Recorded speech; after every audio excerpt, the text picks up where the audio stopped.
በጣም ከተደጋጋሚና ከበርካታ ሙከራዎች በኋላ የደረስኩበትን አንድ ዘዴ ላሳያችሁ። እንግዲህ ከዚህ በፊት ሌሎችም ደርሰውበት ሊሆን ይችላል፣ እሱን አላውቅም፣ ግን ላሳያችሁ። በተለይ ደግሞ ይህ ቪዲዮ ከ9ኛ ክፍል በላይ ላላችሁ ተማሪዎች ነው። እንደዚህ ያሉ ቁጥሮችን እንዴት ነው ወደ ፍራክሽን የምትለውጧቸው? ኖርማሊ የተለመደ ዘዴ አለ፣ ፎርሙላ ተጠቅማችሁ ይህንን ወደ ፍራክሽን የምትለውጡበት።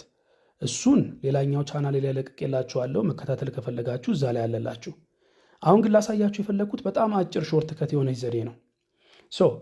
ይህንን አሁን ወደ ፍራክሽን መለወጥ ከፈለጋችሁ 258ን ዝም ብላችሁ ጻፉት ቁጥሩን 258። ከዛ ሲቀነስ ብላችሁ የማይደጋገመው እዚህ ጋር 2 እና 5 ናቸው አይደል? የማይደጋገሙት ኤት እየተደጋገመች ትቀጥላለች። ይሄ ማለት ኤት እያለ ይቀጥላል ማለት ነው። ከላይ ባር ስላላት ኤት ላይ ኦኬ። የማይደጋገመው ደግሞ 2 እና 5 ናቸው አይደል? ኑና 25 ብላችሁ ጻፉ። ከዛ ኦቨር ታደርጉና 1000 ትላላችሁ። 1000 የተባለበት ምክንያት ከነጥቡ በኋላ 3 ዲጂቶች ስላሉ ነው። ሲቀነስ ብላችሁ 100 ትላላችሁ። 100 የተባለበት ምክንያት ደግሞ የማይደጋገሙት ዲጂቶች 2 ስለሆኑ ነው። 2 0 ስላላት 100 ማለት ነው። ኦኬ ከዛ እኩል ይሆናል ትሉና 258 ሲቀነስ 25 233 ይሆናል። ኦቨር 1000 ሲቀነስ 100 900 ይሆናል። አለቀ። እስኪ መልሳችን ትክክል ነው ወይስ አይደለም የሚለውን በካልኩሌተር እናጣራ።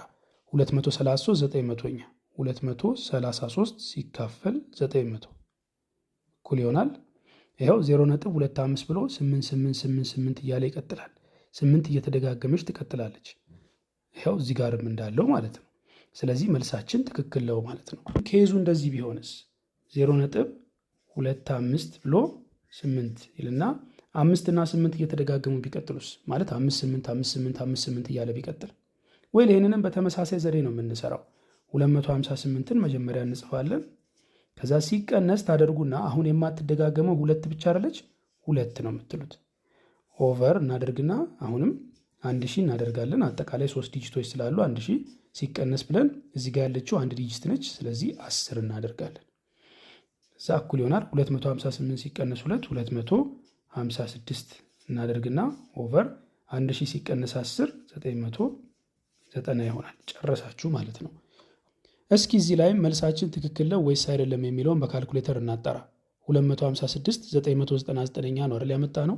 ኦኬ 256 ሲካፈል 990 እኩል ይሆናል ይሄው 0.25858 እያለ ይቀጥላል። ይሄው 58 ነች እየተደጋገመች የምትቀጥለው። ስለዚህ መልሳችን ትክክል ነው ማለት ነው።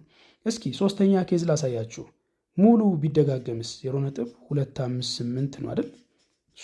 258 ሙሉ እየተደጋገመ ቢቀጥልስ 258 እያለ ቢቀጥል ወይ ይህንንም በተመሳሳይ ዘዴ ነው የምትሰሩት። 258 ሲቀነስ ብላችሁ አሁን ላይ የማይደጋገም ቁጥር ስለሌለ 0 ነው የምታደርጉት። ኦቨር አሁንም 1000 ብላችሁ ሲቀነስ ብላችሁ 1 ነው የምታደርጉት።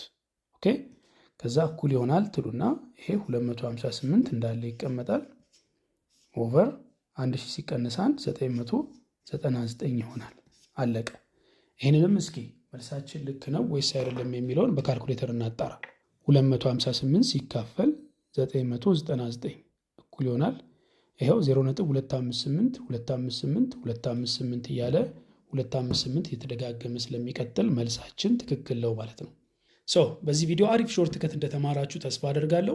እስኪ ያሳየኋችሁን አጭርና ቀላል ዘዴ ተጠቅማችሁ እነዚህ ሶስቱን ወደ ፍራክሽን ለውጡና መልሳችሁን ኮሜንት አድርጉልኝ። ቴንክ ዩ